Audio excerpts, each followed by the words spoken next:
காலை பொழுது அழகாக புலரவும் அலார சத்தத்தில் எழுந்து அமர்ந்து தீக்ஷண்யா போனை எடுத்து அலாரத்தை ஆஃப் செய்துவிட்டு மணியை பார்த்து அதிர்ந்து போனாள். என்ன, மணி ஒன்னாயிடுச்சா? இந்த அத்தான் ஏன் தான் இப்படி பண்ணுதோ? நான் 1 மணி வரைக்கும் முழிச்சிட்டு இருந்தேன்னு நான் வச்சிருந்த அலாரத்தை ஆஃப் பண்ணிட்டு நீ ஏன் அலாரத்தை வச்சுட்டு போயிருக்க?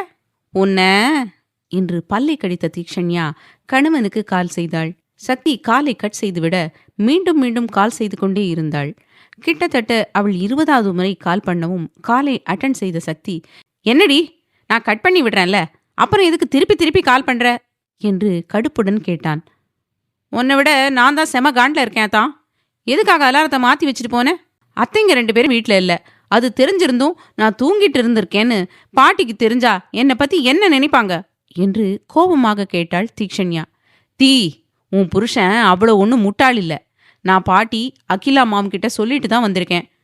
அதான் அவங்க இன்னும் உன்னை டிஸ்டர்ப் பண்ணாமல் இருக்காங்க. நான் இன்னைக்கு வீட்டுக்கு விடிய காலையில் தான் வருவேன். தேவையில்லாமல் கண்ணு முழிச்சிட்டு இருந்து உடம்ப கெடுத்துக்காத என்றான் சக்தி. அத்தான், நைட்டு மட்டும் நேரமாக வாயேன். நான் யாரோட ரூம்லையும் போய் படுக்க மாட்டேன் என்று அடமாக கூறினாள் தீக்ஷண்யா. விளையாடாத தீ, உன்னை பார்த்துட்டு உன் கூட இருக்கிறது மட்டுமே என்னால் பண்ண முடியாது. நான் விடிய காலையில் வீட்டுக்கு வரதே உனக்காகத்தான். நாளைக்கு மதியம் வரைக்கும் தலைக்கு மேலே வேலை இருக்குது. உனக்காக தான், உன் கூட டைம் ஸ்பெண்ட் பண்ணணும்னு தான் வேலை பண்ணிட்டு இருக்கேன். நீ இப்படி அடிக்கடி ஃபோன் பண்ணி தொந்தரவு பண்ணுறது, சிணுங்கிறதெல்லாம் பண்ணிட்டு இருந்த என்னால் எப்படி நிம்மதியாக வேலை பார்க்க முடியும்? என்னை விட்டுட்டு தனியாக இருக்கவே பயப்படுற. நாளை பின்ன ஏதோ ஒரு கம்பெனிக்கு வேலைக்கு போனீனா எப்படி அங்கே சர்வை பண்ணுவ என்று சக்தி நிதானமாக கேட்டான். அதெல்லாம் நான் தனியாக ஹேண்டில் பண்ணிடுவேன் தான். ஆனால் என்னன்னு தெரியல, நீ இல்லாமல் இங்கே இருக்கவே ஒரு மாதிரியா இருக்கு என்று பாவமாக கூறினாள் Theekshanya. Do you love with me தீ என்று சக்தி கேட்கவும், தெரியல தான், ஆனால் அதுக்கான சிம்டம்ஸ் மாதிரி தான் இருக்கு. நீ இல்லாமல் என்னால் இங்கே இருக்கவே முடியல. நீ எப்போ வீட்டுக்கு வருவ? உன்னோட எப்போ டைம் ஸ்பெண்ட் பண்ணலான்னு தான் தோணுது என்றாள் தயக்கமாக. தீ என்று சக்தி ஏதோ சொல்ல வரும்போதே அண்ணா என்று அழைத்து கொண்டு நிலவன் உள்ளே வரவும், வெயிட் நிலவா என்ற சக்தி, தீ, எனக்கு வேலை இருக்குமா, நீ போய் காஃபி குடிச்சிட்டு சாப்பிட்டு நேரமாக தூங்கு என்று சொல்லிவிட்டு காலை கட் செய்து விட்டான்.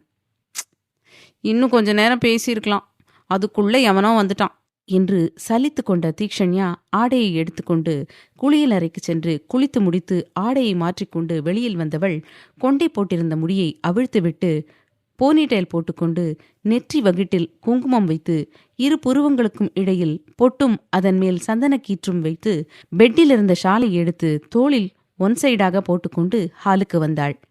வா தீக்ஷி, இப்பதான் எழுந்தியா? சக்தி சொல்லிட்டு போனான், அதான் உன்னை டிஸ்டர்ப் பண்ணல. காஃபி போட்டு கொண்டு வரவா என்று அகிலா கேட்க, இல்லை பரவாயில்ல அத்தை, நானே போய் போட்டு எடுத்துட்டு வரேன். பாட்டி யாழி அக்கா எங்கே போயிட்டாங்க என்று தீக்ஷண்யா கேட்க, பாட்டி ரூம்ல ரெஸ்ட் எடுக்கிறாங்க தீக்ஷி. யாழி சாய்ரா 2 பேரும் ஷாப்பிங் போயிட்டு அப்படியே சான்வியும் விக்ராந்தியும் பார்த்துட்டு வரேன்னு சொன்னாங்க என்றார் அகிலா. ஓ சரிங்க அத்தை என்று தீக்ஷண்யா தன்னையே புன்னகையுடன் பார்த்து கொண்டிருந்த அகிலை பார்த்து, என்ன மாமா அப்படி பார்க்குறீங்க என்று கேட்டாள். ஒண்ணுமில்ல தீக்ஷி, உனக்கும் சக்திக்கும் கல்யாணம் நடக்கிற முன்னாடி நாள் நீ என்னென்ன பேசின, ஆனா இப்போ அவனும் நீயும் எப்படி இருக்கீங்க? அதை நினைச்சேன், சிரிப்பு தான் வந்துச்சு என்றார் அகில். அதை கேட்டு தீக்ஷண்யாவின் முகம் சிவக்க, பாரா வெக்கெல்லாம் படுற என்று அகிலா கலாய்க்க, அத்தை என்று தீக்ஷண்யா சிடுங்க, அகிலா விடு, எதுக்கு அவளை சீன்ற என்று மனைவி அடக்கிய அகில் தீக்ஷண்யாவை பார்த்து, நீ போய் காஃபி போட்டு குடி தீக்ஷி, அப்படியே மாமா அத்தைக்கும் போட்டு கொண்டு வா. உன் கையால் போடுற காஃபி குடிக்காம ஒரு மாதிரியாவே இருக்குது என்றார். தீக்ஷண்யா புன்னகையுடன் கிச்சனுக்கு செல்ல, ஏன் நான் போட்டு கொடுத்த காஃபி நல்லா இல்லையா? உங்க மருமக போடுற காஃபி தான் வேணுமா என்று கணவனை செல்லமாக முறைத்தார் அகிலா. 30 வருஷத்துக்கு மேலே நீ போட்ட காஃபியே தானே குடிச்சிட்டு இருக்கேன். தீக்ஷி சாய்ரா 2 பேரும் போட்டு கொடுத்த காஃபி டிஃப்ரெண்ட்டாக நல்லா இருந்துச்சு. அது ஏன்னு தெரியல, தினமும் அவங்க கையாலேயே காஃபி குடிக்கணும்னு தோணுச்சு, அதான் கேட்டேன். இதுக்கெல்லாம் சண்டையை ஆரம்பிக்காத என்றார் அகில். அப்படியே நான் சண்டை போட்டுட்டாலும் சமாதானப்படுத்திட்டு தான் மறுவேலை என முகத்தை வெட்டி கொண்ட அகிலா தீக்ஷண்யா காஃபி ட்ரேயுடன் வருவதை பார்த்து அமைதியானார். என்ன அத்தை, என் மாமாவை திட்டுறாப்புல என்று தீக்ஷண்யா கிண்டலாக கேட்டு காஃபி ட்ரேவை டீப்பாயில் வைத்து, எடுத்துக்கோங்க, நான் போய் பிஸ்கெட் எடுத்துட்டு வரேன் என்று மீண்டும் கிச்சனுக்கு செல்ல, போடி, அப்படியே நான் உன் மாமாவை திட்டாலும் அவர் என்ன திட்டாம இருந்தா பத்தாது என்று கத்தினார் அகிலா. எதுக்குடி இப்படி கத்துற? அம்மா தூங்கிட்டு இருக்காங்க, என்னவோ ஏதோன்னு வந்துட போறாங்க, பைத்தியம் என்று அகில் திட்டவும் தீக்ஷண்யா பிஸ்கெட் பாக்கெட்டுடன் வந்து அகில் அருகில் அமர்ந்து கொள்ள, இப்போ நடந்தது எதுவும் உன் காதுல விழுந்திருக்காதே என்று தீக்ஷண்யாவை பார்த்து நக்கலாக கேட்டபடி காஃபி கப்பை எடுத்தார் அகிலா. கேட்டுச்சு கேட்டுச்சு, ஒருத்தருக்கு சரியா இருப்பீங்க, நான் உங்களுக்குள்ள வரலப்பா, இந்தாங்க மாமா உங்களுக்கு என்று காஃபி கப்பை எடுத்து அகிலிடம் கொடுத்த தீக்ஷண்யா, அத்தைங்க மாமாங்க ஃபோன் பண்ணாங்களா மாமா? மதி அக்கா இப்போ ஓகேவா என்று கேட்டாள். காஃபி கப்பை வாங்கி கொண்ட அகில், மாயவன் அண்ணா கால் பண்ணான் திஷி, சன்மிக்கு இப்போ பரவாயில்லையா, ஜெட்டு ஏறிட்டாங்களாம், ஈவினிங் 4 மணிக்குள்ளே வந்துடுவேன்னு சொன்னாங்க என்றார் அகில். ஓகே மாமா, அப்போ நாம் முருகன் தாத்தா வீட்டுக்கு எத்தனை மணிக்கு கிளம்புறோம் என்று தீக்ஷண்யா கேட்க, நாளைக்கு மதியம் 3 மணிக்கு கிளம்பணும் தீக்ஷி, உனக்கும் சக்திக்கும் 3 நாளைக்கு தேவையானதை சூட்கேஸில் எடுத்து வச்சுக்கோ என்றார் அகிலா. நாளைக்கு 3 மணிக்கு தானே போகிறோம், அதுக்குள்ளே எடுத்து வச்சிடுறேன், நீங்கள் எல்லாம் எடுத்து வச்சிங்களா அத்தை என்று தீக்ஷண்யா பிஸ்கெட்டை காஃபியில் தொட்டு சாப்பிட்டபடி கேட்டாள்.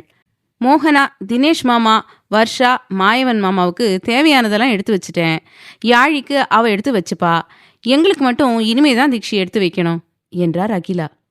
ஓ, இப்போ எடுத்து வைக்க போறீங்களா அத்தை என்று தீக்ஷண்யா கேட்கவும், எதுக்கு தீக்ஷி இப்படி கேள்வி கேட்குற என்று அகில் புரியாமல் கேட்க, இல்லை தீக்ஷி, நான் நைட்டு தான் எடுத்து வைக்கணும் என்று அகிலா சொல்லவும், அது ஒன்றும் இல்லை மாமா, அத்தைக்கு இப்போ வேலை இல்லைன்னா என் தலையை சுத்தம் பண்ணிட்டு எண்ணெய் வச்சு விட சொல்லலாம்னு தான் கேட்டேன், இங்கே வந்ததுக்கப்புறம் தலை அப்பப்போ பயங்கரமாக அரிக்குது, அத்தான் முன்னாடி சொரிஞ்சா திட்டும், அதுக்காகவே அரிப்பை தாங்கிட்டு அமைதியாக இருப்பேன் என்று பாவமாக கூறினாள் தீக்ஷண்யா.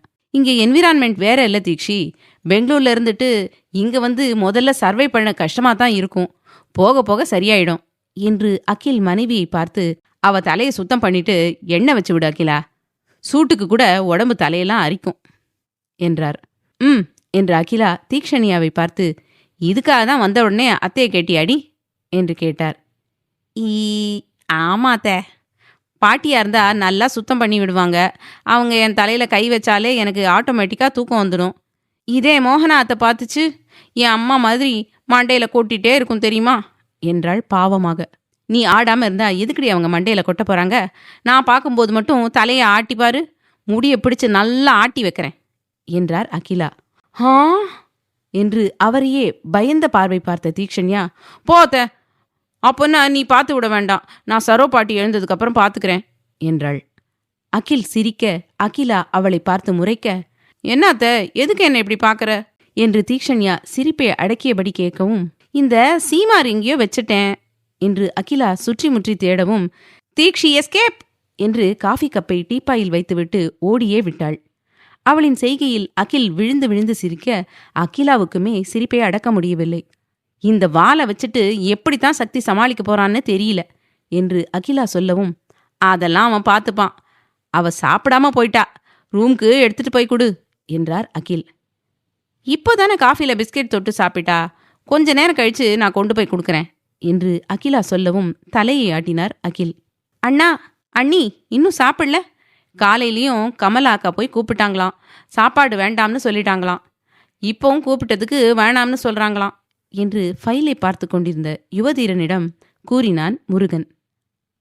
அவ எதுக்கு சாப்பிடாம இருக்கணும், நேத்து நைட்டு அவ பேசின பேச்சுக்கு நான் தான் சாப்பிடாம இருக்கணும், நீயே சொல்லு முருகா, அவ பேசின வார்த்தை அத்து மீறினது தானே, என்னை பிடிச்சிருக்குது பிடிக்கலன்னு சொல்லியிருந்தா கூட நான் அமைதியா போயிருப்பேன், என்ன வார்த்தை சொன்னான்னு நீயே கேட்டதானே என்று கண்கள் சிவக்க கோபமாக கூறினான் யுவதீரன். தப்புதான் அண்ணா, ஆனா அவங்க உங்களோட உயரத்துக்கு யோசிச்சு பேசிட்டாங்க, மினிஸ்டர்னா தப்பானவனா தான் இருப்பான்னு அவங்க மனசுல இருந்திருக்கு, மற்றபடி அண்ணி ரொம்ப நல்லவங்க தான் அண்ணா என்றான் முருகன். உங்களையெல்லாம் நேத்து அல்ல கைன்னு சொன்னா முருகா, கொஞ்சமும் கோவப்படாம அவ சாப்பிடலன்னு அவளுக்கா வந்து பேசிட்டு இருக்க என்று யுவா கேட்க, நம்ம அண்ணி தானே அண்ணா கோவப்பட்டாங்க, வேற யாரோ எங்களை திட்டலையே, நீங்க முதல்ல வாங்க, அண்ணி ஏன் சாப்பிடலன்னு கேளுங்க என்றான் முருகன். என்று அவனை பார்த்து அழகாய் புன்னகைத்த யுவா, நான் போய் பேசி அவளை கூட்டிட்டு வரேன், நீங்க போய் சாப்பிடுங்க என்று சொல்லிவிட்டு வந்தனாவின் அறைக்கு வந்து கதவை தட்டினான். வந்தனா கதவை திறக்கவும் அவளை அழுத்தமாக பார்த்த யுவா, எதுக்கா சாப்பிடாம இருக்க? உனக்கு என்னதான் பிரச்சனை? எதுக்கு இப்படி ரூம்குள்ள அடைஞ்சிட்டு இருக்க? நீ பேசின பேச்சுக்கு நான் தாண்டி சாப்பிடாம இருக்கணும். ஆனா நான் பண்ண வேண்டியதெல்லாம் நீ பண்ணிட்டு இருக்க. ச்சே, என்னை நினைச்சா எனக்கே கடுப்பா இருக்குது. என்ன அசிங்கமா பேசினவகிட்டயே திரும்ப வந்து பேசிட்டு இருக்கேன்னு நினைக்கும் போதே உடம்பு கூசுதுடி என்றான் கோவமாக. சாரி என்று தலையை குனிந்து கொண்டு கூறினாள் வந்தனா. என்ன சொன்ன என்று அவளை அதிர்ச்சியாக பார்த்த யுவா, என்ன சொன்ன திருப்பி சொல்லு என்று அழுத்தமாக கேட்டான். அவனை நிமிர்ந்து பார்த்த வந்தனா, சாரி, என் மேலதான் தப்பு, எதையும் யோசிக்காம பேசிட்டேன் என்று கையை பிசைந்து கொண்டு கூறினாள். அவள் கண்ணை அழுத்தமாக சில வினாடிகள் பார்த்த யுவாவுக்கு அவள் பொய் சொல்லவில்லை என்பது புரிந்தது. அதே சமயம் அவள் கண்களில் ஒருவித தயக்கம் இருப்பதை புரிந்து கொண்டவன் அவள் கையை பிடித்து இழுக்க அவன் நெஞ்சில் வந்து விழுந்த வந்தனா, என்ன பண்றீங்க என்று அவனிடமிருந்து பிரிய முயற்சி செய்தபடி கேட்டாள். அவள் தலைமுடியை காதோரம் ஒதுக்கிவிட்ட யுவா, நீ என்கிட்ட பேசுறப்பவே ஒரு மாதிரியா பேசுற, உன் கண்ணுல அளவுக்கு அதிகமான தயக்கம் தெரியுது. அதான் இனிமே என்கிட்ட உனக்கு தயக்கம் பயம் எதுவும் வரக்கூடாதுன்னு நினைக்கிறேன். என்னை விட்டு தள்ளி இருந்தீன்னா தயக்கம் பயம் இருக்க தான் செய்யும். சோ இனிமே என்னை விட்டு நீ தள்ளி இருக்காத என்று அவளை இறுக்கமாக அணைத்தான். முதலில் தந்தை அண்ணனை தாண்டி ஒரு ஆணின் ஸ்பரிசத்தில் வந்தனாவுக்கு பேச்சே வரவில்லை. உடல் வெடவெடத்து போக அவனின் ஆண்மை வாசத்தில் என்ன செய்வது என்று கூட தெரியாமல் மயக்க நிலையில் இருக்கும் கோழி போல கண்ணை சிமிட்டி சிமிட்டி அவனை பயந்த பார்வை பார்த்தாள். அவள் நெற்றியில் மென்மையாக முத்தம் வைத்த யுவதீரன், நான் முடிவு பண்ணிட்டேன் ரது, என்ன நடந்தாலும் சரி, நீ தான் என் பொண்டாட்டி. காதலை கட்டாயப்படுத்தி வாங்க முடியாதுதான், ஆனா என் சூழ்நிலை காதலையே கட்டாயப்படுத்தி வாங்குற மாதிரி இருக்கு. எனக்கு வேற வழி தெரியல. என் வாழ்க்கை முழுக்க நீ வேணும். நீ விருப்பப்பட்டாலும் படலைனாலும் பரவாயில்ல, நான் தான் உன் புருஷன். சோ என்னை ஏத்துக்க முயற்சி பண்ணு என்று அழுத்தமாக கூறியபடி அவள் இடுப்பை பிடித்து இருக்கவும் முகத்தை சுழித்தபடி அவனை பரிதாபமாக பார்த்தாள் வந்தனா. அத்தியாயம் 121. தினேஷ், மாயவன், மோகனா, வர்ஷா நால்வரும் மாலை 4 மணியைப் போல வீட்டுக்கு வரவும் ஹாலில் அமர்ந்திருந்த சரோ, தீக்ஷண்யா, யாழி, சாய்ரா, அகிலா, அகில் அனைவரும் அவர்களை பார்த்து புன்னகைக்க, வாங்க 3 மணிக்கு வருவீங்கன்னு அகில் சொன்னான் என்று சரோ கேட்க, லேட்டாயிடுச்சுமா என்று மாயவன் சோஃபாவில் அமர்ந்து, தீக்ஷி ரொம்ப டயர்டா இருக்குது, ஜூஸ் போட்டு எடுத்துட்டு வரியா என்று கேட்கவும், இதோ 10 நிமிஷத்தை கொண்டு வரேன், நீங்க பேசிட்டு இருங்க என்று தீக்ஷண்யா கிச்சனுக்கு செல்ல மற்ற அனைவரும் சோஃபாவில் அமர்ந்தனர். சன்மி எப்படி இருக்கா என்று சரோ கேட்கவும், நல்லா இருக்காமா, தினமும் ரெஸ்டே இல்லாம டிராவல் பண்ணதுனால்தான் உடம்பு முடியாம போயிடுச்சு என்று சமாளிக்கும் விதமாக கூறினார் தினேஷ். அதுக்கு தான் அவளை நடிக்கவே விட வேண்டான்னு சொன்னேன், என் பேச்சை யாரு கேட்குறீங்க என்று சரோ குறைப்பட்டு கொள்ளவும் தீக்ஷண்யா தண்ணீர் கொண்டு வந்து கொடுத்துவிட்டு சென்றாள்.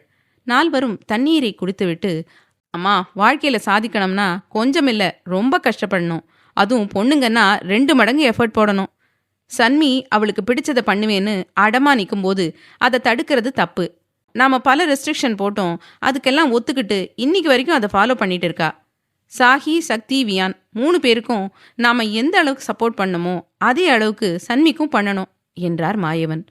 அவன் நாடகத்தில் நடிக்கும்போதே அந்த பையன் அத்துமீறி நடந்துக்கிட்டு அது இன்ன வரைக்கும் பேச்சு பொருளாதான் மாயவா வெளியில பேசிட்டு இருக்காங்க. பையனா இருந்தா கூட பரவாயில்ல, பொண்ணா இருக்கா, அதுவும் சின்ன பொண்ணு.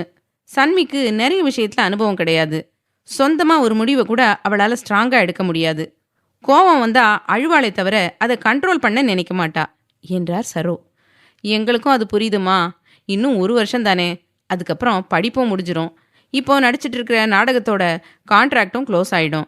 அப்புறம் சர்வைவர் ரியாலிட்டி ஷோக்கு போய் நல்லா பர்ஃபார்ம் பண்ணாவே சீக்கிரம் படத்தில் நடிக்கிற வாய்ப்பு அவளை தேடி வந்துடும். அது வரைக்கும் அவளுக்கு நாம பாதுகாப்பா இருக்கலாம் என்றார் தினேஷ். என்னவோ அண்ணனும் தம்பியும் சொல்றீங்க, பார்க்கறேன். ஆனா ஒன்று, என்ன நடந்தாலும் இன்னும் 2 வருஷம் கழிச்சு அவளுக்கு கல்யாணம் பண்ணி வச்சிடணும். ஏற்கனவே யாழிக்கு லேட்டா பார்க்க ஆரம்பிச்சதால்தான் இன்னும் வரன் செட் ஆகாம இருக்கும்னு நான் தினம் மனசுக்குள்ளேயே புழுங்கி தவிச்சிட்டு இருக்கேன். இந்த வீட்டுல என் பேச்சுக்கு இப்பவும் மரியாதை இருக்கும்னு நினைக்கிறேன். தீக்ஷி ஜூஸ் கொண்டு வந்தா குடிச்சிட்டு போய் ரெஸ்ட் எடுங்க என்று சொல்லிவிட்டு அங்கிருந்து சென்று விட்டார் சரோ. என்னன்னா அம்மா இப்படி பேசிட்டு போறாங்க என்று அகில் கேட்க, எனக்கும் புரியல அகில். சன்வி விஷயத்துல அப்போ இருந்தே அம்மா ரொம்ப ஸ்ட்ரிக்டா தான் இருக்காங்க. சன்வி யாழிய கூட அவ்வளவா கண்டிக்க மாட்டாங்க.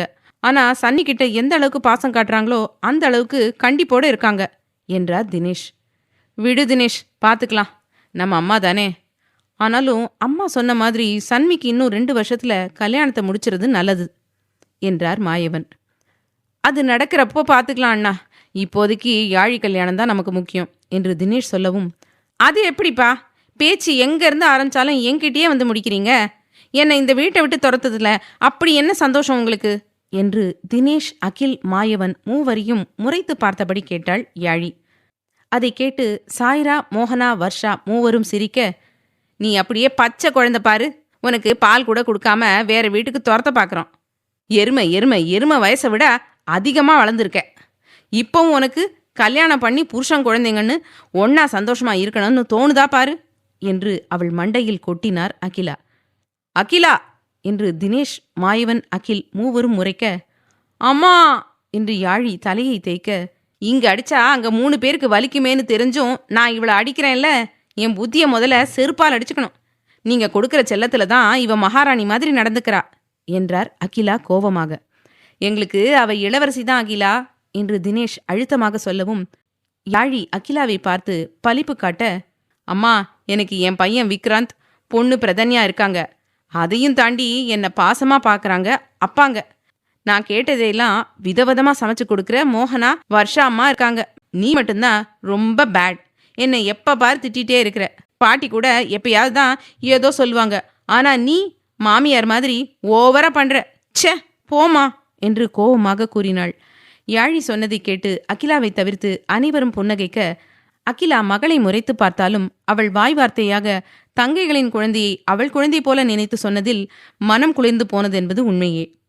தீக்ஷண்யா ஜூஸ் கொண்டு வந்து அனைவருக்கும் கொடுத்துவிட்டு மோகனா அருகில் அமர்ந்து கொள்ளவும், சாய்ரா இன்னும் சாகி வீட்டுக்கு வரலையா என்று ஜூஸ் குடித்தபடி மோகனா கேட்க, இல்ல அத்த, வேலை இருக்கு, நைட்டு தான் வருவேன்னு சொல்லிட்டு தான் மாமா கிளம்பினாரு என்று சாய்ரா சொல்லவும், முருகன் மாமா வீட்டுக்கு நாளைக்கு கிளம்பணும்ல, அதனால பெண்டிங் இருக்க வேலையெல்லாம் முடிச்சுட்டு தான் சக்தி சாகி வருவாங்க.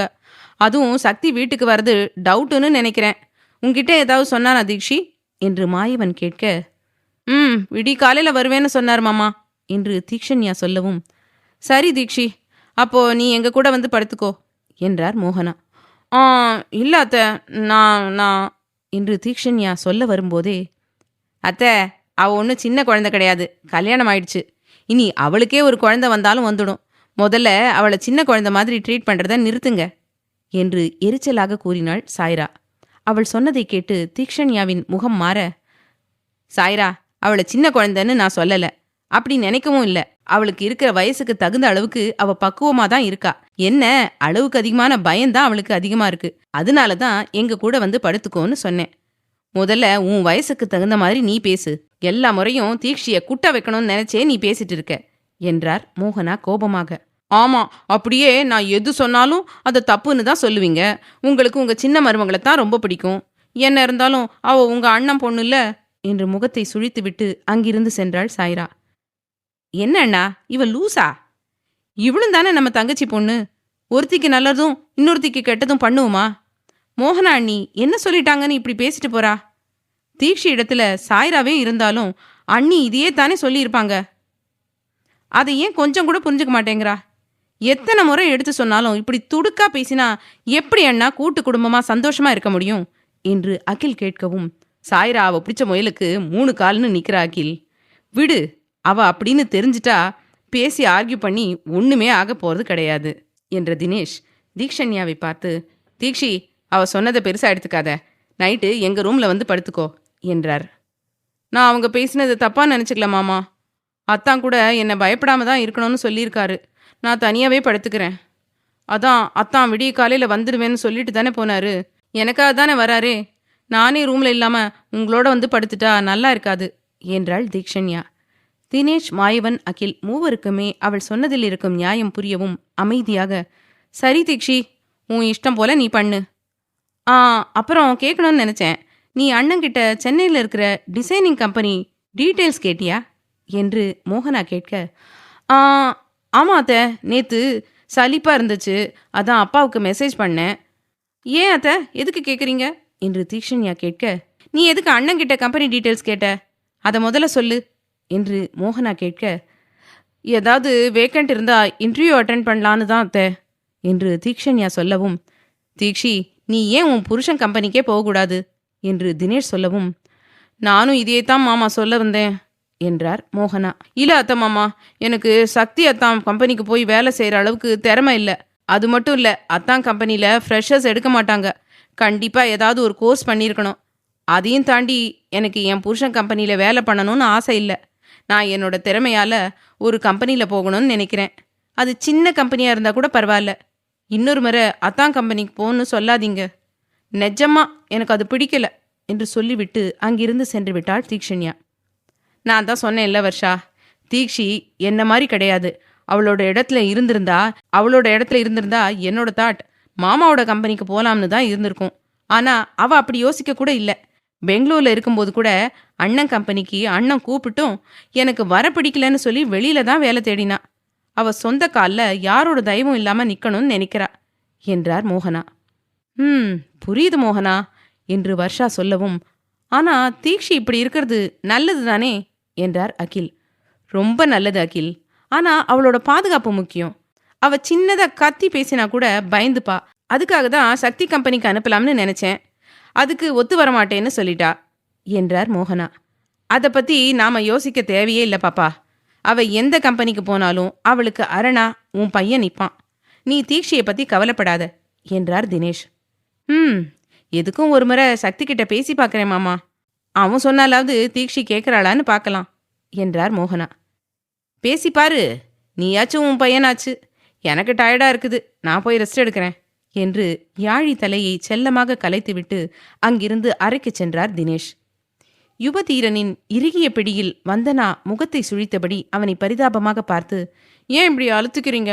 என்னை விடுங்க. முன்ன பின்ன தெரியாத பொண்ணுகிட்ட இப்படி தான் பிஹேவ் பண்ணுவீங்களா? இப்படிலாம் பண்ணி நான் நேற்று நைட்டு சொன்னதை உண்மைன்னு நீங்களே நிரூபிக்கிறது மாதிரி இருக்குது. விருப்பம் இல்லாத பொண்ணை எப்படி நீங்கள் ஃபோர்ஸ் பண்ணுவீங்க? அது தப்பு இல்லையா என்று கோபமாக கேட்டாள்.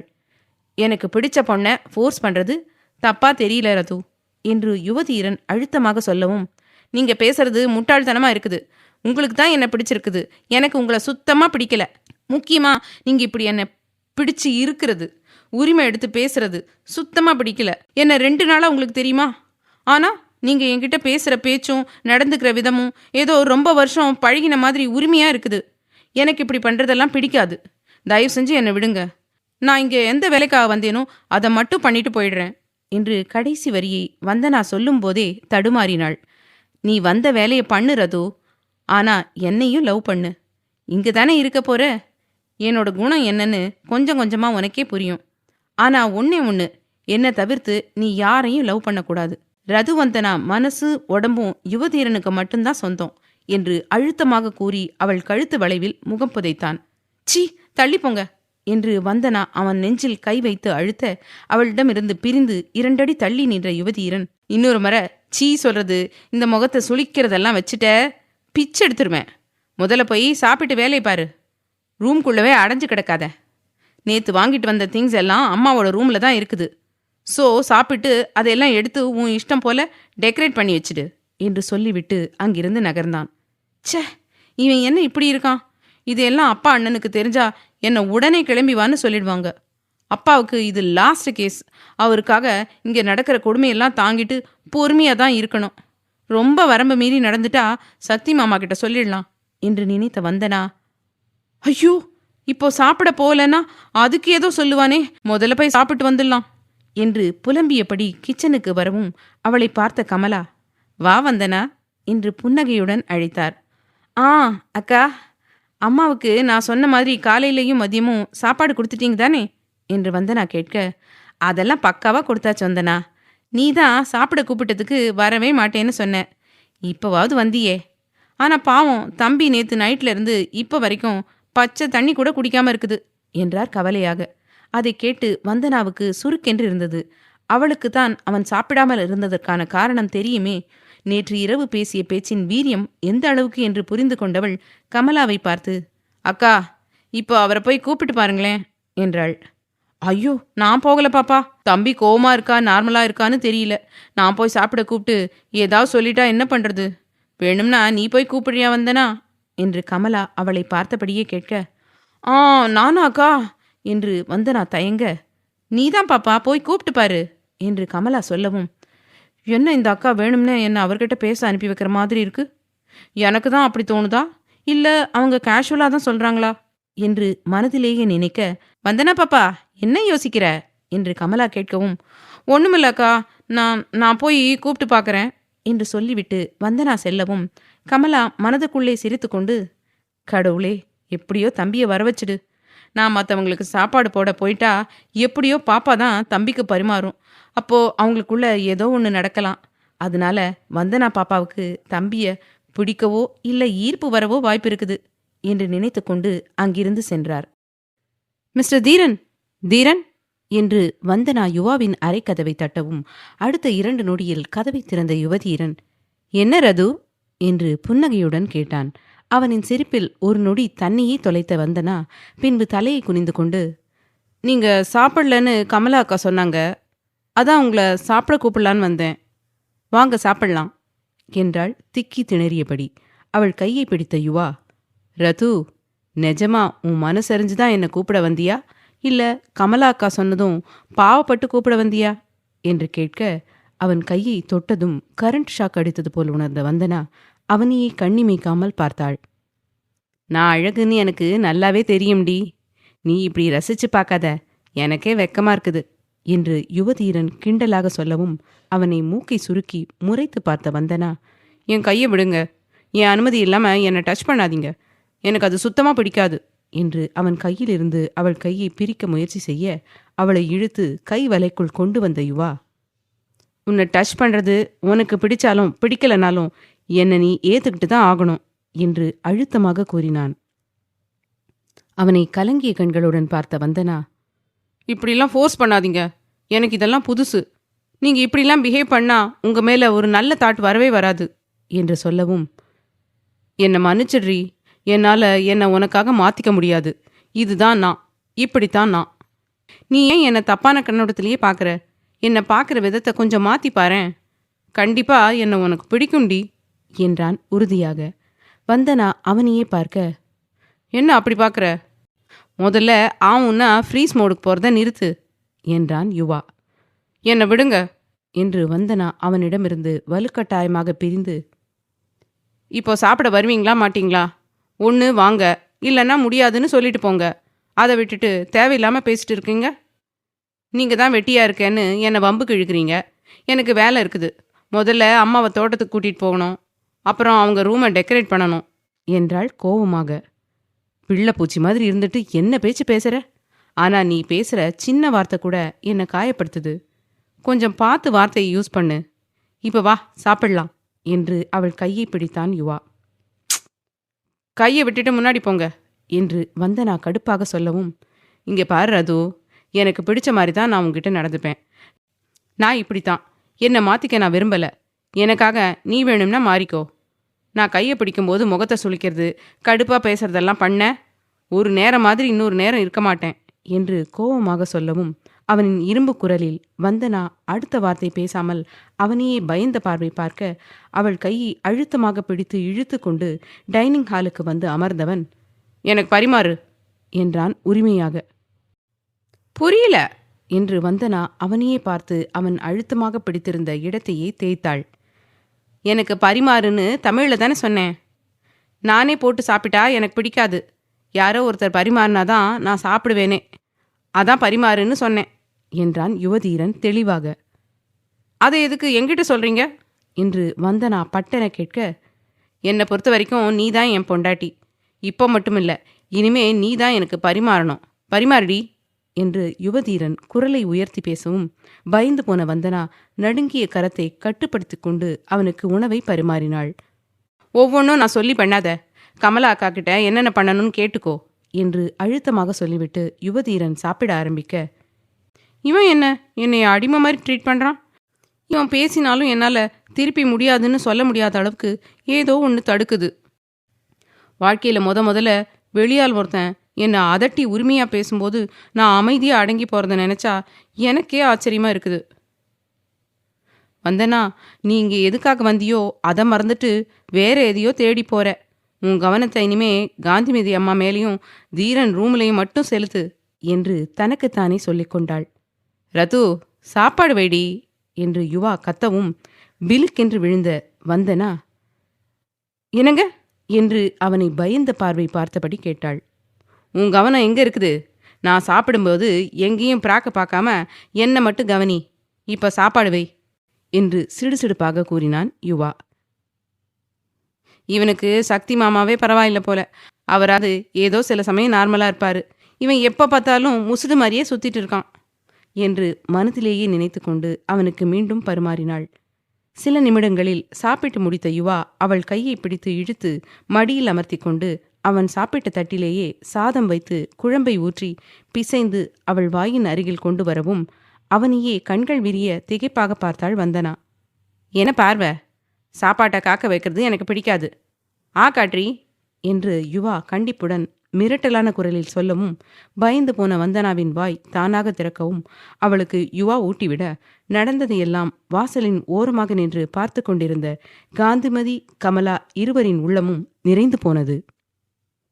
சக்தி சரியாக விடியற்காலை 5 மணிக்கு வீட்டிற்கு வந்து காரை போர்ட்டிகோவில் பார்க் செய்துவிட்டு காரிலிருந்து கீழே இறங்கியவனுக்கு ஏதோ வித்தியாசமாக தோன்றவும் பட்டென போனை எடுத்து செக்யூரிட்டி டீமிற்கு கால் செய்து டாபர் நாய்களை அவிழ்த்து விடச் சொல்லிவிட்டு தோட்டத்து பக்கம் சத்தம் கேட்கவும் வேகமாக அந்த இடத்தை நோக்கி சென்றான். தோட்டத்திற்கு வந்தவனுக்கு யாரோ இருக்கிறார் என்பது தெளிவாக மூளையில் உரைக்கவும் வேட்டியை மடித்து கட்டிவிட்டு பின்னால் சட்டையை தூக்கி இடுப்பில் மறைத்து வைத்திருந்த துப்பாக்கியை எடுத்து பின்னால் நகரவும் அவன் வலது கையை உரசியபடி தோட்டா பாய்ந்து சென்று கார் கண்ணாடியில் பட்டு கண்ணாடி சில்லு சில்லாக உடைய டாபர் நாய்கள் 4ம் பயங்கரமாக குறைத்து அங்கிருந்த தென்னை மரத்தையே சுற்றி வர கீழே விழ இருந்த துப்பாக்கியை கடைசி நொடியில் பிடித்த சக்தி கையை உதறிவிட்டு ஆந்தை கண்ணால் தென்னை மரத்தின் பின்னால் இருந்தவனை பார்த்துவிட்டு 4 நாய்களையும் துரத்தி விட்டவன் ஒவ்வொரு அடியாக எடுத்து முன்னேறவும் தென்னை மரத்தின் பின்னால் இருந்தவன் பயத்தில் கைகள் நடுங்கியபடி துப்பாக்கியை இறுக்கமாக பிடித்து சக்தியின் நெஞ்சில் குறிவைத்து மீண்டும் சுடவும் அந்த இருட்டிலும் அதனை கவனித்த சக்தி பட்டென சைடாக திரும்பிக் கொள்ள சக்தி என்று அழைத்தபடி தினேஷ் முன்னால் வரவும் அவரை பிடித்து நொடி பொழுதில் சைடில் தள்ளிவிட்ட சக்தியின் வலது கையில் மீண்டும் புல்லட் உரசிவிட்டு செல்ல சக்தி என்று தினேஷ் பயத்தில் கத்தினார். சக்தி கண்கள் சிவக்க அவரை முறைத்துவிட்டு பட்டென துப்பாக்கியை அழுத்தமாக பிடித்து தென்னை மரத்தின் பின்னால் இருந்தவனை கண நேரத்தில் காலில் சுட்டுவிட்டு தினேஷை அழுத்தமாக பார்த்து, உங்களை யார் இங்கே வர சொன்னது என்று கோபமாக கேட்டான். சத்தம் கேட்டுச்சு, அதான் வந்தேன். இங்கே என்னடா நடக்குது? நம்ம வீட்லேயே பாதுகாப்பு இல்லையா? நீ யாருக்கவும் கவனிச்சு அவனை சுட்டுட்ட. இதுவே வீட்டில் இருக்க பொண்ணுங்களை ஏதாவது பண்ணியிருந்தா என்ன பண்ணுறது என்று கோபமாக கேட்டார் தினேஷ். என்ன பண்ணுறது? பரலோகம் போக வேண்டிதான். கேட்குற கேள்வியை பாரு. வீட்டுக்கு யாரையாவது புதுசாக வேலைக்கு எடுத்தீங்களா என்று காட்டமாக கேட்ட சக்தி தென்னை மரத்தின் பின்னால் வந்து நிலவனுக்கு கால் செய்து வீட்டிற்கு வரச் சொன்னவன் அந்த புதியவனின் முகத்தை பார்த்தான். சக்தி, இவனை அண்ணன் தான் டிரைவர் வேலைக்கு வர சொன்னாரு. 1 மாசமா நம்மக்கிட்ட தான் வேலை பார்க்குறான் என்று தினேஷ் சொல்லவும், இவன் 1 மாசமா வேலை பார்க்கல, உளவு பார்த்துருக்கான். அதை கூட கவனிக்காம வீட்டில் இருந்துட்டு என்னத்தை பிடுங்குறீங்க என்று சக்தி கையில் ஏற்பட்ட வலியிலும் கோபத்திலும் பல்லை கடித்தபடி கேட்டான். அவனின் முகத்தில் வலியின் சாயலை கண்ட தினேஷ், அதெல்லாம் அப்புறம் பேசிக்கலாம், முதல்ல உள்ளவா. கையில் புல்லட் உரசிட்டு போயிருக்குது, அதனால பயங்கரமாக வலிக்கும். ஃபர்ஸ்ட் எய்ட் மட்டும் பண்ணி விடுறேன் என்றார். அதெல்லாம் எனக்கு பண்ணிக்க தெரியும், நீங்கள் கிளம்புங்க, நான் நிலவன் வந்ததும் வரேன் என்று சக்தி சொல்லும்போதே நிலவனின் கார் உள்ளே வரவும், அவன் வந்துட்டான் சக்தி என்று தினேஷ் சொல்ல நிலவனுக்கு கால் செய்து தோட்டத்துக்கு வர சொல்லி அந்த புதியவனை அவனிடம் ஒப்படைத்த சக்தி, இவனை கொண்டு போய் நம்ம இடத்துல வச்சு ட்ரீட்மெண்ட் பாரு, நான் காலையில் வரேன் என்றான். சரிங்க அண்ணா என்று நிலவன் தினேஷை பார்த்து தலையசைத்து விட்டு அந்த புதியவனை இழுத்து கொண்டு செல்லவும், சக்தி வா உள்ளே போகலாம், ரொம்ப நேரம் ஆயிடுச்சுன்னா செப்டிக் ஆயிடும் என்றார் தினேஷ். மாம் தூங்கிட்டாங்களா என்று சக்தி நிதானமாக கேட்க, வீட்டில் எல்லாரும் தூங்கிட்டாங்க. நான் உங்ககிட்ட ஒரு முக்கியமான விஷயம் பேசணும்னு தான் உனக்காக காத்துட்டு இருந்தேன். உன் கார் சத்தம் கேட்டும் நீ ரொம்ப நேரமாகியும் உள்ளே வரலன்னு தான் உன்னை தேடி வந்தேன் என்றார் தினேஷ். ஓ, அப்படி என்ன முக்கியமான விஷயம் என்று சக்தி கேட்டபடி முன்னால் செல்ல அவன் பின்னாலேயே வந்த தினேஷ், நீ முதல்ல சோஃபாவில் உட்காந்துரு, வரேன், பொறுமையா பேசிக்கலாம் என்று சொல்லிவிட்டு மாடிக்கு செல்ல, அதே சமயம் ரேவதி, மீனா இருவரும் பூனே ஏர்போர்ட்டில் இறங்கினர். அத்தியாயம் 123. சக்தி வலியில் பல்லை கடித்தபடி சோஃபாவில் அமர்ந்திருக்கவும், முதலுதவி பெட்டியை எடுத்து வந்து அவன் அருகில் அமர்ந்த தினேஷ் அவன் கையை பிடிக்கவும், பட்டென அவர் கையை தட்டிவிட்டு அவரை முறைத்து பார்த்த சக்தி, என்ன விஷயம் என்கிட்ட பேசணுமோ அதை சொன்னீங்கன்னா நான் கிளம்பிட்டே இருப்பேன் என்றான் அழுத்தமாக. சொல்கிறேன் சக்தி, அதுக்கு முன்னாடி ஃபர்ஸ்ட் எய்ட் பண்ணிக்கோ, இல்லைன்னா கை பயங்கரமாக வலிக்கும் என்றார் தினேஷ். 29 வருஷமா வலிச்சிட்டு தான் இருக்குது. அந்த வலியே தாங்கிட்ட என்னால் இந்த வலியை தாங்கிக்க முடியாதா என்று சக்தி காட்டமாக கேட்கவும், தினேஷின் நெஞ்சில் ஈட்டியை வைத்து குத்துவது போல வலித்தது.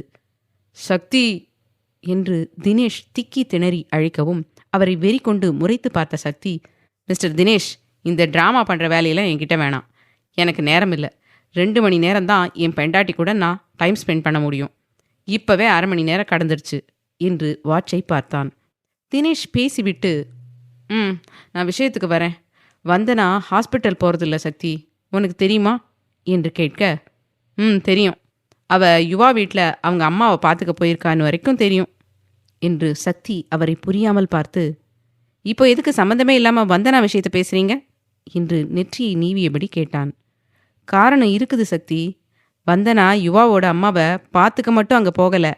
வசந்த் இப்போ விசாரிச்சுட்டு இருக்க கேஸ்க்கு ஹெல்ப் பண்ண யுவா வீட்டில் ஏதாவது க்ளூ கிடைக்குமான்னு தெரிஞ்சுக்க தான் போயிருக்கா என்று தினேஷ் சொல்லவும், வாட் என்று அதிர்ச்சியில் எழுந்து நின்றான் சக்தி.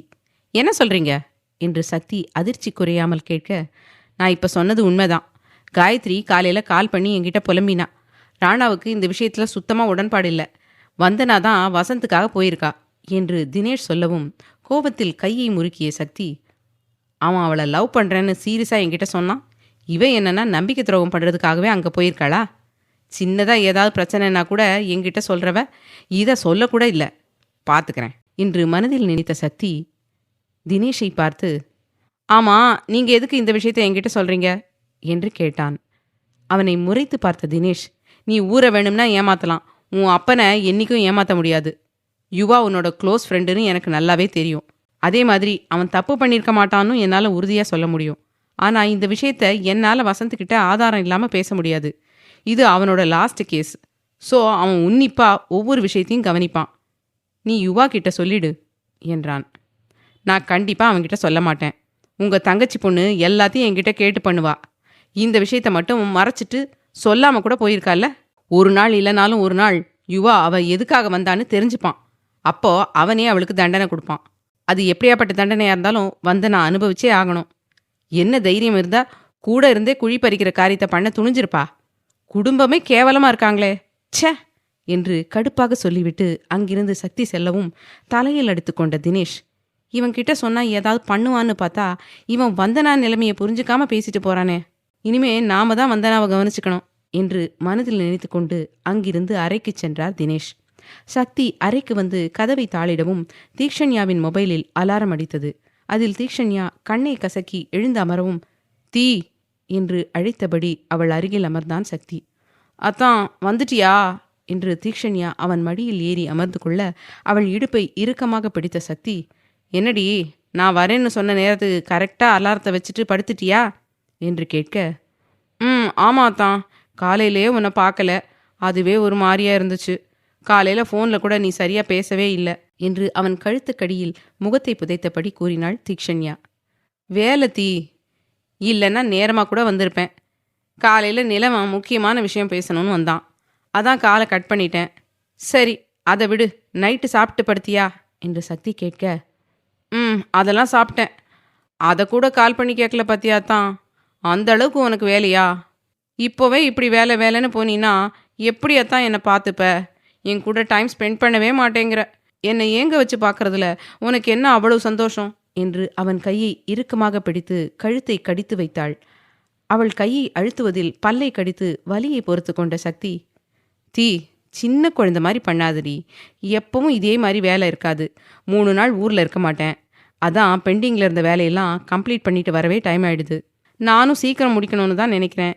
என்ன பண்ணுறது, முடிக்க வந்துட்டே இருக்குது என்று பல்லை கடித்தபடி கூறினான் சக்தி. புரியுதத்தான், ஆனால் அதுக்குன்னு ஏர்லி மார்னிங் வரதெல்லாம் ஓவர் தெரியுமா? பொண்டாட்டி தனியாக இருக்காளே, சீக்கிரம் வீட்டுக்கு வரணும்னு தான் புதுசாக கல்யாணம் ஆனவங்க எல்லாம் யோசிப்பாங்க. ஆனால் நீங்கள் ரொம்ப வித்தியாசமாக இருக்கீங்க. என்னை விட உங்களுக்கு அந்த வேலையை தான் ரொம்ப பிடிக்கும் போல. நான் ஒரு பைத்தியம். முதல்ல என்ன உங்களுக்கு பிடிக்குமான்னு கூட தெரியாமல் இவ்வளோ பேசிட்டு இருக்கேன் என்று தலையில் அடித்து கொண்டாள் தீக்ஷண்யா. அவள் தலையை தேய்த்து விட்ட சக்தி, உன்னை பிடிக்காம தான் இவ்வளவு நெருக்கமாக உன் கூட உட்காந்துருக்கேன் அடி. பைத்தியம் மாதிரி பேசினாதான் கோவம் வருது. காலையில் 7 மணிக்கு நான் கட்சி ஆஃபீஸ் போகணும். அப்படி இருந்தும் உன்னை பார்க்க உனக்காக வீட்டுக்கு வந்தா நீ என்னென்னலாம் பேசுகிற என்று கோபமாக கூறினான். சாரியத்தான் என்று தீக்ஷண்யா அவன் மடியில் படுத்து அவன் வயிற்றில் அழுத்தமாக முகம் புதைத்தபடி கூறினாள். சாரியெல்லாம் ஒன்றும் எனக்கு தேவையில்லை. உனக்கு தூக்கம் வந்தால் தூங்குடி. என் கூட பேசணும்னு நினச்சி எதையோ உளறி வச்சு என்கிட்ட வாங்கி கட்டிக்காத. ஏன்னா நீ தூக்கத்திலேயே காரணம் இல்லாமல் பைத்தியத்தை விட மோசமாக உளருவ என்றான் சக்தி. கண்ணை சொக்குதத்தான். ஆனாலும் தூங்க மனசு வரல. நீ சொல்லத்தான், சாப்பிட்டியா? என்ன சாப்பிட்ட? இன்னைக்கு டே எப்படி போச்சு என்று தீக்ஷண்யா கேட்க அவள் கையை மென்மையாக பிடித்த சக்தி, நான் சாப்பிட்டேன் தீ. பக்கத்தில் இருக்க கடையில் நிலவன் தான் போய் ரோஸ்ட் வாங்கிட்டு வந்து கொடுத்தான். என்னதான் எனக்கு கட்சி ஆஃபீஸில் வேலை பயங்கரமாக இருந்தாலும் நேரத்துக்கு நான் சாப்பிட்ருவேன். நம்ம ஆஃபீஸ் வேலையை பார்க்கும்போது தான் சாப்பாட்டையே மறந்து போயிடுவேன் என்றான் சக்தி. அந்த அளவுக்கு நம்ம கம்பெனியில் வேலை இருக்குமாத்தான் என்று தீக்ஷண்யா கேட்கவும், பயங்கரமாக இருக்கும் தீ என்று சக்தி சொல்லவும், அதான் நீ ஆஃபீஸ்னு சொல்லவும் தான் ஞாபகம் வருது. மோகனா அத்தையும் தினேஷ் மாமாவும் நேற்று ஈவினிங் என்கிட்ட நார்மலாக பேசிகிட்டு இருக்கும்போது என்னைய உன் கம்பெனிக்கு வேலைக்கு போக சொன்னாங்க என்றாள் தீக்ஷண்யா. அதுக்கு நீ என்ன சொன்ன? சரின்னு சொல்லிட்டியா என்று சக்தி அழுத்தமாக கேட்கவும், தலையை இடவலமாக ஆட்டிய தீக்ஷண்யா, இல்லாதான், நான் உன்னோட கம்பெனிக்கு மட்டும் போகவே மாட்டேன்னு சொன்னேன். எனக்கு தெரியாதான், உன் கம்பெனியில் ஒரு எம்ப்ளாயியாக வேலை பார்க்குற அளவுக்கு என்கிட்ட ஸ்கில் இல்லை. அதான் நான் மாட்டேன்னு முன்னமே சொல்லிட்டேன் என்றாள். குட் தீ. மாம்க்கு உன்னோட பாதுகாப்பை நினச்சி பயமாக இருந்திருக்கும். அதான் என்னோட இருந்தால் ஜாக்கிரதையாக பார்த்துப்பேன்னு நினச்சி சொல்லியிருப்பாங்க. அதையும் தாண்டி அவங்களுமே மிஸ்டர் தினேஷ் கம்பெனியில் தானே ஒர்க் பண்ணாங்க. அதான் அந்த நினைப்பிலேயே உன்னையும் என் கூட ஒர்க் பண்ணுன்னு சொல்கிறாங்க. ஆனால் அது நமக்கு செட் ஆகாது தீ. நீ உன்னோட படிப்பும் திறமையும் வச்சு சின்ன கம்பெனியாக இருந்தாலும் பரவாயில்ல, இன்டர்வியூ அட்டென்ட் பண்ணு என்றான் சக்தி. எனக்கும் கம்பெனியில் வந்து வேலை பார்க்கணுன்னு தோணவே இல்லாதான். அத்தை மாமா கம்பெனியில் வேலை பார்த்தாங்கன்னா அவங்களுக்கு அந்த அளவுக்கு ஸ்கில் இருந்தது. அதே சமயம் அவங்க நிறைய கோர்ஸ் பண்ணியிருந்தாங்க. ஆனால் நான் தான் ஒன்றுமே பண்ணலையே என்று பாவமாக முகத்தை வைத்து கொண்டு கூறினாள் தீக்ஷண்யா. அவள் நெற்றியில் மென்மையாக முத்தம் வைத்த சக்தி, இப்போ பண்ணலைன்னா என்னடி, இனிமே பண்ணலாம், நிறைய கற்றுக்கலாம். நானே கூட ஃப்ரீ டைமில் புடவை டிசைன் பண்ணுறதுலேருந்து ஷூ டிசைன் பண்ணுற வரைக்கும் சொல்லித்தரேன் என்றான். எனக்கு நீ சொன்னதே பெரிய நம்பிக்கை கொடுக்குதான். முருகன் தாத்தா வீட்டுக்கு போயிட்டு வந்ததும் என்னென்ன பண்ணணும்னு சார்ட்டு போட்டு வச்சு பண்ணணும் என்று தீக்ஷண்யா சொல்லவும், எல்லாம் பண்ணலாம், இப்போ கொஞ்ச நேரம் தூங்கு என்று அவள் தலையை கோதிவிட்டபடி சக்தி பெட்டில் சாய்ந்து அமர்ந்தான். என்று தீக்ஷண்யா கண்ணை மூடவும் அவள் தலையை இடது கையால் கோதியபடி சக்தியும் கண்ணை மூடி குட்டி தூக்கத்துக்கு தயாரானான். அத்தியாயம் 124. தீக்ஷி, நாங்கள் கால் பண்ணால் அவன் எடுக்கவே மாட்டேங்கிறான். நீயாவது கால் பண்ணிப்பாரு. இப்போவே மணி 3 ஆயிடுச்சு. இதுக்கு மேலே லேட் பண்ணால் மிட் நைட்டு தான் ரீச் ஆகிற மாதிரி இருக்கும் என்று மோகனா சொல்லவும், குடும்பத்தார் அனைவரும் சுற்றிலும் ரெடியாகி நிற்க தீக்ஷண்யா கையை பிசைந்து கொண்டு மோகனாவை பார்த்து, அத்தை, நான் கால் பண்ணாலும் காலை கட் பண்ணி விட்டுறாரு என்று தயக்கமாக கூறினாள். மம்மி விடுங்க, இன்னும் கொஞ்ச நேரம் வெயிட் பண்ணி பார்க்கலாம். அவனுக்கு வேலை அதிகமாக இருக்கும். வரேன்னு சொல்லிட்டு தானே போயிருக்கான், அப்போ கண்டிப்பாக வந்துடுவான் என்றான் சாகித்யா. இன்னும் எவ்வளோ நேரமாக மாமா வெயிட் பண்ணுறது? கிட்டத்தட்ட 1 மணி நேரமாக வெயிட் பண்ணிட்டு இருக்கோம். திங்ஸ் கூட எல்லாம் காரில் எடுத்து வச்சு காரே வீட்டு வாசலில் ரெடியாக நிற்குது. இன்னும் வரலன்னா என்ன அர்த்தம்? மினிஸ்டருக்கு சொன்ன வார்த்தையை கூட காப்பாற்ற தெரியாதா? இந்த அரசியல்வாதிகளே இப்படித்தான் என்று சாய்ரா சொல்லும்போதே தீக்ஷண்யாவின் முகம் மாறியது. சாய்ரா, அமைதியாரு என்று அவளை பார்வையாலேயே அடக்கிய மாயவன், தீக்ஷி, உன் ஃபோனை கொடு என்று கேட்கவும் தீக்ஷண்யா ஃபோனை கொடுக்க அதை வாங்கி அத்தான் என்றிருந்த எண்ணிற்கு கால் செய்தார் மாயவன். சக்தி கட் பண்ணிவிட திரும்ப திரும்ப கால் செய்யவும் காலை அட்டன் செய்த சக்தி, அறிவில்லையாடி, ஒரு முறை கட் பண்ணி விட்டா முக்கியமான வேலையில் இருக்கான்னு புரிஞ்சுக்க தெரியாதா? இப்போ என்ன மையத்துக்கு இப்படி விடாமல் கால் பண்ணிட்டு இருக்க? அப்படி என்ன அவசரம், சொல்லி தொலை என்று காட்டமாக கேட்கவும் மாயவன் லவுட் ஸ்பீக்கரில் போட்டிருந்ததால் அனைவருக்கும் அவன் பேசியது கேட்டிருக்க அவமானத்தில் தீக்ஷண்யாவின் முகம் சிவந்து போக, எல்லாரும் முருகன் தாத்தா வீட்டுக்கு கிளம்ப ரெடியாக இருக்காங்க. நீங்கள் எப்போ வருவீங்கன்னு கேட்க தான் கால் பண்ணேன். இங்கேருந்து லேட்டாக கிளம்பினா மிட் நைட்டு தான் அங்கே ரீச் ஆக முடியும் என்று சொல்லவும், எனக்கு வேலை இருக்குது. சும்மா கால் பண்ணி கடுப்பேற்றிட்டு இருக்காத. வேணும்னா அவங்கள முன்ன போக சொல்லு. வேலையை முடிச்சுட்டு வந்து நான் அவனை கூட்டிகிட்டு போகிறேன் என்று சொல்லிவிட்டு அவ்வளவுதான் என்பது போல காலை கட் செய்து விட்டான் சக்தி. தீக்ஷி, நான் பேச வர்றதுக்குள்ளே எதுக்கு முந்திட்டு பேசினேன்? அவன் உன்னை தான் திட்டுறான் என்று மாயவன் சொல்லவும், பரவாயில்ல மாமா, அவர்கிட்ட நான் திட்டு வாங்குறது ஒன்றும் புதுசு இல்லையே. சரி, அதை விடுங்க. நீங்கள் முன்ன கிளம்புங்க. அதான் அவர் வர லேட் ஆகும்னு சொல்லிட்டார்ல. அவர் வந்ததும் நானும் அவரும் வந்துடுறோம் என்றாள் தீக்ஷண்யா. அது எப்படி தீக்ஷி உன்னை தனியாக விட்டுட்டு போகிறது என்று தினேஷ் நெற்றியை நீவியபடி யோசிக்க, டாடி, வேணும்னா நீங்கள் எல்லாரும் முன்னாடி போங்க. நான் தேவி, சக்தி, குட்டி பாப்பா 4 பேரும் பின்னாடியே வரோம் என்றான் சாகித்யா. அதை கேட்டு சாய்ராவுக்கு கோபம் எல்லையை கடந்து வாயை திறக்கும் முன்னே, வேண்டாம், நாங்கள் தனியாகவே வந்துக்கிறோம். ப்ளீஸ் மாமா, யாரும் எங்களோட இருக்க வேண்டாம். நான் ஒன்றும் சின்ன குழந்தை கிடையாது. என்னால் தனியாக இருக்க முடியும் என்றாள் தீக்ஷண்யா. தீக்ஷி என்று மோகனா, வர்ஷா, அகிலா, சரோ 4வரும் அவளையே அதிர்ச்சியாக பார்த்தனர். காரணம், எப்போதும் தீக்ஷண்யா கோபமாக இருந்து பேசினால் அவளின் முகத்தில் சுத்தமாக கோபத்திற்கான உணர்ச்சியே இருக்காது. இன்று அவள் முகம் சிவந்து கோபத்தின் ரேகை தெரிவதையும் சாகித்யாவின் முகம் சுருங்கி கலங்கி போயிருப்பதையும் பார்த்துதான் பெரியவர்கள் அனைவருக்கும் அதிர்ச்சி. அத்தை, அதான் அவங்க தனியாக வரோம்னு சொல்லிட்டாங்கல்ல, வாங்க நாம் முன்னாடி போகலாம் என்று சாய்ரா அவசரப்படுத்தவும் அவளை பார்த்து முகத்தை சுழித்த யாழி, அண்ணி, கொஞ்சமாவது உங்கள் வயசுக்கு தகுந்த மாதிரி பேசுங்க. உங்களை தனியாக விட்டுட்டு போனால் உங்களுக்கு எப்படி இருக்கும்னு யோசிச்சு பாருங்க. அப்போது தீக்ஷியோட கஷ்டம் என்னன்னு புரியும் என்றவள் தினேஷிடம், அப்பா, நீங்கள் எல்லாரும் முன்னாடி போங்க. நான், சக்தி, தீக்ஷி 3 பேரும் பின்னாடி வரோம் என்றாள். அண்ணா, யாழி சொல்கிறது சரிதான். நாம் முன்னாடி போகலாம். யாழி இருந்தால் தீக்ஷிக்கும் தனியாக இருக்க மாதிரி ஃபீல் ஆகாது. நாம் முன்ன போய் ரூம் அரேஞ்ச் பண்ணி வைக்கிறங்காட்டியும் இவங்க வந்துடுவாங்க என்றார் அகில். என்று தினேஷ், மாயவன், சரோ இருவரையும் பார்த்து, நீங்கள் என்ன சொல்கிறீங்க என்று கேட்டார். அகில் சொல்கிறது சரியாக தான் தினேஷ் படுது. நாம் முன்னாடி போகலாம். உன் பையன் இத்தனை மணிக்கு வருவேன்னு சொல்லியிருந்தா கூட பரவாயில்ல. டைம் சொல்லாமல் வேலை அதிகமாக இருக்குன்னு மட்டும் சொல்லிட்டு காலை கட் பண்ணிட்டான். உனக்கு மேலே அவன் இருக்கான். எல்லாரும் கூட்டமாக கிளம்புறதுக்கு இப்படி தனித்தனியாகவே போகலாம் என்றார் சரோ. சரிம்மா, அப்போது நாம் எல்லாரும் கிளம்பலாம். யாழி, தீக்ஷியை பத்திரமா பார்த்துக்கோ. நீயும் பத்திரமா இரு. நாங்கள் அப்பப்போ கால் பண்ணுறோம் என்றார் மாயவன். சரிப்பா என்று யாழி தலையை ஆட்டவும், தீக்ஷி, இப்படி முகத்தை வச்சுக்காத. அவன் வந்து பார்த்தா இதுக்கு ஏதாவது சொல்லுவான். அவசர வேலை ஏதாவது வந்திருக்கும். அதான் சொன்ன நேரத்துக்கு அவனால் வர முடியல. யாழி கூடவே இரு. நாங்கள் முன்ன போய் ரூமை ரெடி பண்ணி வைக்கிறோம் என்றார் வர்ஷா.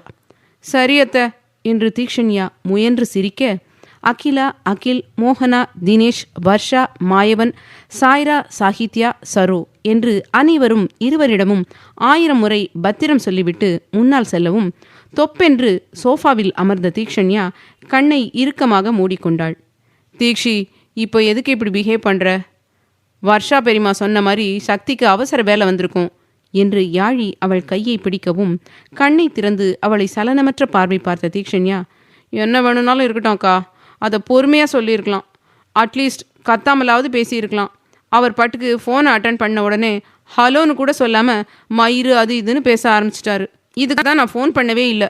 எனக்கு தெரியும் அக்கா, அத்தான் வேலையில் இருக்கும்போது திரும்ப திரும்ப கால் பண்ண அவருக்கு பிடிக்காதுன்னு. அதான் நான் ஒரு முறை கால் பண்ணிவிட்டு அவர் கட் பண்ணி விட்ட உடனேயே அமைதியாயிட்டேன். ஆனால் இங்கே இருக்க எல்லாரும் என் ஃபோனில் இருந்து கால் பண்ணால் அவர் எடுப்பார்னு நினச்சிட்டு மாயவன் மாமா என் ஃபோனை வாங்கி பண்ணார். அதுக்கும் நான் தான் ஆத்தாங்கிட்ட வாங்கி கட்டிக்கிட்டேன். என்ன தான் வேலை இருந்தாலும் இப்படி அக்கா பொண்டாட்டிகிட்ட பேசுவாங்க? மனசு கஷ்டமாக இருக்குதுக்கா. சத்தியமாக முருகன் தாத்தா வீட்டுக்கு போகிறேன்னு ஆசையாக இருந்தேன். இப்போ ஏண்டா போகணுமோன்னு தோணுது என்று கலங்கிய கண்ணை துடைத்து கொண்டு கூறினாள். என்ன தீக்ஷி, இதுக்கெல்லாம் கலங்கி போய் உட்காரலாமா? இது சின்ன விஷயம். இதுக்கே இப்படி உடஞ்சி போயிட்டா என்ன பண்ணுறது? அவன் கோபத்தில் எப்படி பேசினாலும் டென்ஷன் கோபம் குறைஞ்சதும் நார்மல் ஆயிடுவான் என்றாள் யாழி. அவர் நார்மல் ஆயிடுவார் அக்கா. ஆனால் இப்போ பேசினது சுத்தமாக அவர் மனசில் இருக்காது. நான் தான் இப்படிலாம் பேசிட்டாரேன்னு உட்காந்து அழுதுட்டுருப்பேன். அவர் ஹாயாக ஜாலியாக இருப்பார். அவருக்கு அவர் வேலை தான் அக்கா ரொம்ப முக்கியம். நான் எப்பவும் 2ஆம் பட்சம்தான். விடிய காலையில் பாசமாக பார்த்துக்கிட்டாரக்கா. அவர் மடியில் தான் படுத்து தூங்கினேன். அப்போ எப்படி சந்தோஷமாக இருந்தேன் தெரியுமா? ஆனால் இப்போ அதுக்கு ஆப்போசிட்டாக இருக்கேன். ஏன் அக்கா எனக்கு மட்டும் இப்படி நடக்குது? கல்யாணம் ஆனதுக்கப்புறம் நான் நானாகவே இல்லை அக்கா. தினமும் அம்மா அப்பா கிட்ட பேசாமல் இருக்கவே மாட்டேன். இப்போல்லாம் அவங்கக்கிட்ட நேரம் கிடைக்கும்போது பேசணும்னு நினைக்கிற அளவுக்கு யோசிக்க ஆரம்பிச்சிட்டேன். முன்னெல்லாம் பரிச்சயமாக தெரிஞ்ச இந்த வீடு இப்போல்லாம் எனக்கு அந்நியமாக தெரிகிற மாதிரி இருக்குது. முதல்ல எங்கள் வீட்டுக்கே நான் விருந்தாளி ஆயிட்டேன்க்கா. அப்பாவுக்காக தான் கல்யாணத்துக்கே ஒத்துக்கிட்டேன். ஆனால் சத்தியமாக சொல்கிறேன்க்கா, கல்யாண வாழ்க்கையில் இவ்வளவு சிக்கல் இருக்கும்னு நான் நினச்சி கூட பார்க்கல. காலையில் எழுந்திருக்கிறதுலேருந்து நைட்டு படுக்கிற வரைக்கும் போராட்டமாக இருக்குது. இதுக்கும் எனக்கு இந்த வீடு பழக்கப்பட்ட ஒன்று. எல்லாருமே என்கிட்ட நார்மலாக எப்பவும் போல் பேசினாலும் சாய்ரா அக்காவோட குத்தல் பேச்சும் சாஹி மாமாவோட ஏக்கமான பார்வையும் எனக்குள்ள பல வலியை கொடுக்குது அக்கா. இதெல்லாம் எனக்கு புதுசாக இருக்குது. நிஜமா என்னால் இதை எப்படி ஹேண்டில் பண்ணணும்னு தெரியாமல் தான் அக்கா தினம் தினம் சாஹி மாமாவை ஒதுக்கி வைக்கிற மாதிரி பேசி நடந்துக்கிறேன். அதனால அவர் ஃபீல் பண்ணிட்டு இருக்காருன்னு தெரிஞ்சும் என்னால் அதை பண்ணாமல் இருக்க முடியல. அத்தான் நல்லா பேசினா நல்லா இருக்கேன், அதான் சின்னதாக கோவமாக பேசினா கூட ஃபுல்லாக நெகட்டிவ் வைபாக இருக்குதுக்கா என்று அழுது கொண்டே கூறினாள் தீக்ஷண்யா. தீக்ஷி, நீ முதல்ல அழுவாத. இவ்வளவு சென்சிட்டிவாக இருந்தீன்னா சக்தி கூட எப்படி லைஃப் லாங் வரைக்கும் சர்வை பண்ணுவ? சக்தி எப்போவுமே அதிரடியாக தான் இருப்பான். இப்போ தானே கல்யாணம் ஆகிருக்குது, போக போக இன்னும் நிறைய தெரிஞ்சுப்ப. அதுக்கு முன்னாடி எதுவாக இருந்தாலும் அழுவாம போல்டாக ஃபேஸ் பண்ண கற்றுக்கோ என்றாள் யாழி. என்னால் நீங்கள் சொல்கிறது போலவே இருக்க முடியாதுக்கா. அத்தானுக்காக என்னால் என் குணத்தை டோட்டலாக மாற்றிக்க முடியாது, நான் மாற்றிக்கவும் மாட்டேன். ஆனால் என்கிட்ட இருக்கிற மைனஸ் பாயிண்ட்டு அழுவுறதும் பயந்துக்கிறதும் தான். கண்டிப்பாக பயத்தையும் அழுவுறதையும் குறைச்சிக்க ட்ரை பண்ணுறேன் என்று தீக்ஷண்யா சொல்லவும் யாழி புன்னகைக்க ராணா வீட்டிற்குள் நுழைந்தான்.